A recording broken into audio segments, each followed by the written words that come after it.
Welcome to Total Retail Talks, your podcast channel for retail knowledge. Hi everyone and welcome to episode 86 of Total Retail Talks. In today's episode, editor-in-chief Melissa Campanelli interviews Heidi Zak, co-founder of ThirdLove, at our most recent Total Retail Talks live event. Listen in as they discuss how personalization has played a key role in ThirdLove's 2017 strategy. And now, on to the show. Let's start with your company, ThirdLove. Can you tell us about it and what led you to starting it, and where did you get the name for it, especially? Yes. So really, ThirdLove was an idea I had around being able to find a bra that actually fits. And for all the women out there, men who have girlfriends or wives who complain, bra shopping is just a really annoying, painful experience. And it's an interesting market because Victoria's Secret owns 50% of this market, and it's a $16 billion market in the US, and it's a $100 billion market worldwide. And so really I said, I hate bra shopping, and I believe other women do too, and so can we create a really compelling, easy online shopping experience for women to buy a bra and to buy a better bra? So the way bras are produced, we've done it totally differently, really created product in a totally different way, and we have half sizes. So one of the things that makes us really unique is the fact that we do a cup like an A&1/2, B&1/2 cup. So think about half sizes for shoes. We do that for bras.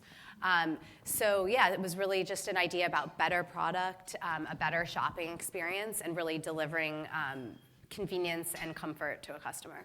And the name, if you think about your favorite item of clothing in your closet, no matter what it is, there's three things you love about it. You love the style, you love the feel, and you love the fit. Those are the three things we think about designing every bra, with fit being the most important. Yeah. I love that. That's great. So tell us a little bit about your customers. What's the age of the typical customer, and how do you go about reaching her? Yeah, our core customer is 25 to 50, but definitely spans younger and older than that. We reach our customer in a lot of ways. We do a ton of online marketing.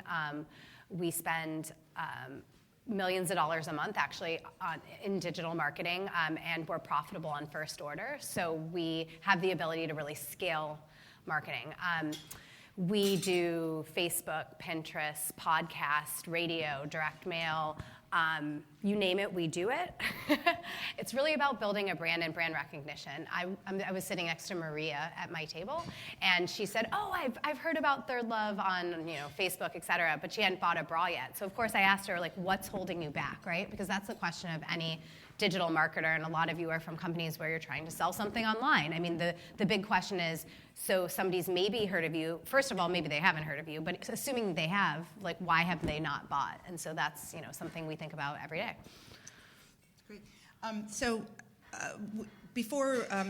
For everyone that registered, you know that we asked everyone to kind of give us some questions. So I looked at those questions before I came up with my questions, and there seemed to be a real trend in this group around like personalization and customization. So that's obviously a trend, and that's obviously what our folks want to hear about. So how do you keep up with the trend towards that? Customers want more personalization.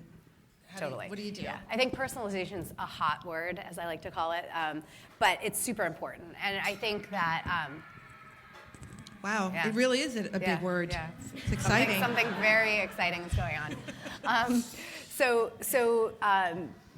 The way we handle personalization was really to think about what are the unique issues that a woman has when she's bra shopping, and how can we use data collection and personalization to both capture a ton of data on our side as well as provide recommendations to a customer.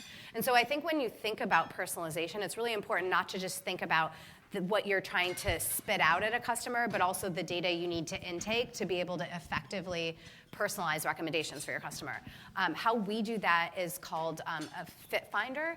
And so we ask women about their fit issues, things like slipping straps or the shape of their breasts, things like that, to be able to recommend a size and a style. And so what that really effectively does is work as a tool for us to capture a lot of data to make really great recommendations through email and personalized web experiences, et cetera. So email is still a big part of your marketing? Yeah. Email, I mean, I think for any online brand, email's huge, and I think figuring out really effective drip campaigns to target your customers and really segment them has been hugely effective for us. Yeah. Yeah. What about, so we just talked about email. Are there any other sort of online or digital marketing campaigns that you were particularly proud of or that were great wins for you in 2016? Yeah, I mean, actually, speaking of podcast is really effective. Really effective for us. And we are on many, many podcasts. Like one of the most effective for us is a podcast called Happier, which some of you may have heard of. But literally, we advertise across hundreds of podcasts. It's a very engaged user base, as you may see, right? I mean, the people, when you download a podcast, when you listen to a podcast, you really feel a connection with the host. It's a personality. You trust that person. So that's been a really interesting channel for us and a good one. So in other words, you do advertising on the channel, like you sponsor? You basically sponsor it, and so the podcast host will talk about the product, similar to a radio ad in some ways. That's great. Yeah. That's awesome. So let's move ahead towards subscription retail. I just feel like that's kind of a hot topic right now as well. I'm not sure if it's a hot topic, but it's something that's on people's minds, and I'm not sure if that's something that you have to think about, in terms of repeat customers. If, once they buy the bra, are they coming back to get the bra? Is a way to do that through subscription? I guess I'm talking about, repeat customers, really. I mean, I think so. Subscription's interesting. So I think subscription work, as with anything, it all goes back to the customer and what you're delivering to your customer. And subscription works for some categories and not as well for others.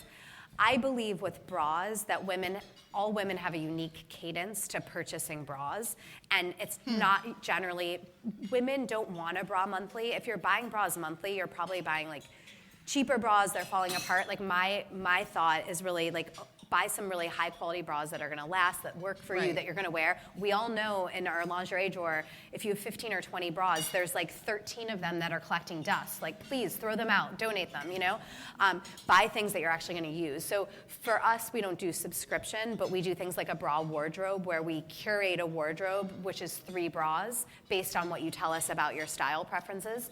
And so that's kind of our take on subscriptions. So they would buy 3 bras at one time, or 3 bras at one time. Once they bought one, we really encourage a bra wardrobe to fill out the lingerie drawer, and then it might be a t-shirt bra, a wireless bra, and a strapless, which every woman needs. Right.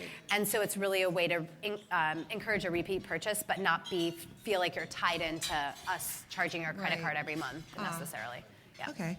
It's almost like the box mentality, maybe? Exactly. Okay. Yeah. So let's switch gears a bit and talk about the future of retail, and it's particularly retail tech. I'm sure you're out there. You probably see a ton of new technologies that you're looking at.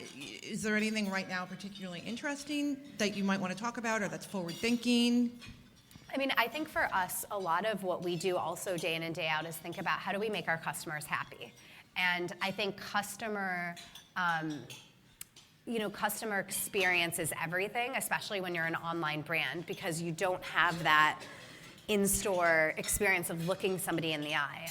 So a lot of what we do is actually on chat, for example. So chat is a huge way our customers engage with us.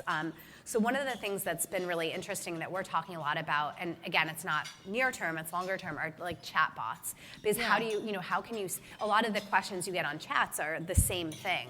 So how can you identify when it's a basic question, like how can you scale chat to make it more effective, more personalized, and kind of guide a customer through the purchase journey in a more standardized way. Right, yeah. I feel like I've heard about chatbots, and then I sort of haven't, but maybe they're just very specific. There's some companies that are starting to use them. I think it's early days, so it's not a great experience generally, I think, but it'll get there. Right. Yeah. It's a good concept. Yeah. So 2 more questions. What's on deck for ThirdLove in 2017? What are your goals? Oh, yes. To acquire and acquire more customers. Right. No, but a big one for us really is to expand our categories. So we are launching Plus as well as maternity in the upcoming months, and that's based on a lot of customer feedback that we've gotten. So I'm really excited about that. Our goal is to really have a bra for every woman at every stage of her life. So this is kind of furthering our goal to really do that. and continue to grow. Yeah. Great. And then Leslie, this was actually a question that came from the audience, but we do have a women in retail group, which Howard talked about. So that's on a lot of our attendees' minds. So what would be some advice that you'd give to a woman who aspires to found her own e-commerce company? I think it's an interesting question because I'm thinking like the e-commerce in particular. But I'll take a step back and just say, if you want to start your own company, I think the first thing I'd say, just generally a piece of advice, is build your network early. It's something that I don't think I took that seriously in my 20s, meaning go to events and network and go to things like this where there's just a lot of people who are super smart, who are doing really interesting things, who may be part of your network at a later point. You may want to hire them. They may want to hire you. You may do a partnership together. Your network is everything. So I think that's a huge one. The second is really figure out how to hire people who are smarter than you are. And hire really good people. And there's not an easy answer to that, but I think that really trying to understand what drives a person is hugely important. It's more about their cultural fit with your company than probably their skill set at the end of the day. Yeah. And so I think those are some of the things that I'd recommend. Right, those are great. They're great for anybody, really, that wants to start. Thanks for listening. For more episodes, be sure to check out our podcast channel page at www.mytotalretail.com/podcast for show notes. Total Retail Talks is available on iTunes, Stitcher, and Google Play, but remember to subscribe to our podcast channel page as well. Lastly, don't forget to connect with us on social on Twitter at MyTotalRetail and on Facebook at facebook.com/MyTotalRetail. Until next time, this has been Total Retail Talks.